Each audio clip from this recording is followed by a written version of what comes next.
Hello வணக்கம். இன்றைக்கி நம்ம சேனலில் என்ன பார்க்க போகிறோன்னா கேழ்வரகு தோசை எப்படி ரெடி பண்ணலாம் அப்படின்னு தான் பார்க்க போகிறோம். கேழ்வரகுல நிறைய நன்மைகள் இருக்குது.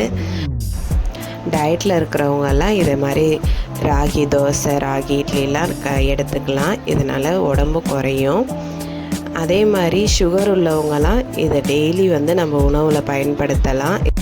குழந்தைங்களுக்குமே இதை மாதிரி செஞ்சு கொடுத்தோன்னா, தோசையோ இட்லியோ செஞ்சு கொடுத்தோன்னா உடம்புக்கு ரொம்ப ஆரோக்கியமாக இருக்கும். இது குளிர்ச்சியும் கூட. சம்மர் டைம்லலாம் இதை நம்ம எடுத்துக்கலாம். இதை சாப்பிட்டோன்னா எலும்பும் நல்லா வலுவாக இருக்கும் அப்படின்னு சொல்லுவாங்க, வலுப்பெறும் அப்படின்னு சொல்லுவாங்க. அந்த அளவுக்கு இது ராகியில் நிறைய நன்மைகள் இருக்குது. இது ஈஸியாக செரிமானம் ஆகிடும். ரத்த சோகை உள்ளவங்க கூட இதை பயன்படுத்தலாம். அவங்களுக்கும் நல்ல ரிசல்ட் கிடைக்கும். இதை எப்படி செய்யலான்னு பார்த்துடலாமா? நான் 1 டம்ளர் அளவுக்கு ராகி எடுத்திருக்கேன்.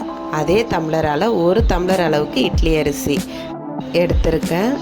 அதே டம்ளரில் 1/2 டம்ளர் அளவுக்கு உளுந்து எடுத்துக்கோங்க.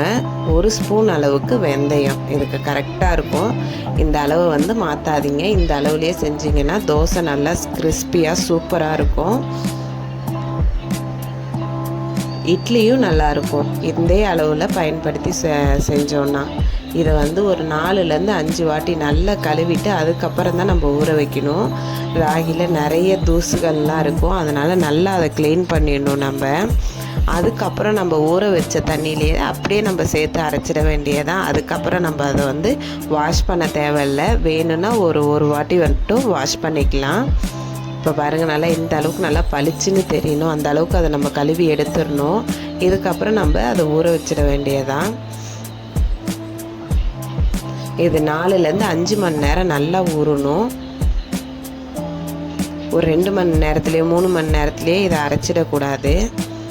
இப்போ பாருங்கள், நல்லா ஊறி வந்திருக்கு பாருங்கள். இது நான் 5 மணி நேரம் ஊற வச்சு எடுத்திருக்கேன். இப்போ நல்லா இதை ஒரு மிக்ஸி ஜாரில் மாற்றிக்கலாம். மிக்ஸி ஜாரில் சேர்த்துட்டு கொஞ்சமாக தண்ணி விட்டு நம்ம அரைச்சி எடுத்துக்கணும். நீங்கள் கிரைண்டரில் கூட இதை அரைச்சிக்கலாம்.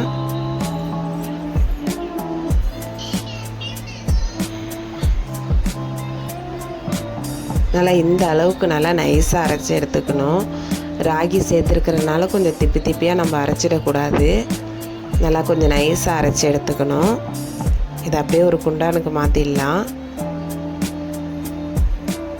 இதை மாதிரி மீதி உள்ள அரிசி எல்லாத்தையுமே நம்ம ராகி எல்லாத்தையுமே அரைச்சி எடுத்துக்கணும்.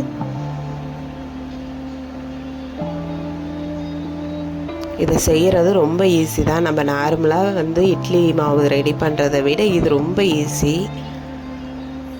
எல்லாத்தையும் அரைச்சிட்டு இதுக்கு தேவையான அளவுக்கு உப்பு போட்டு நல்லா இதை மாதிரி கலந்து வச்சிடணும். இதை அப்படியே ஒரு 6 மணி நேரம் விட்டுருங்க.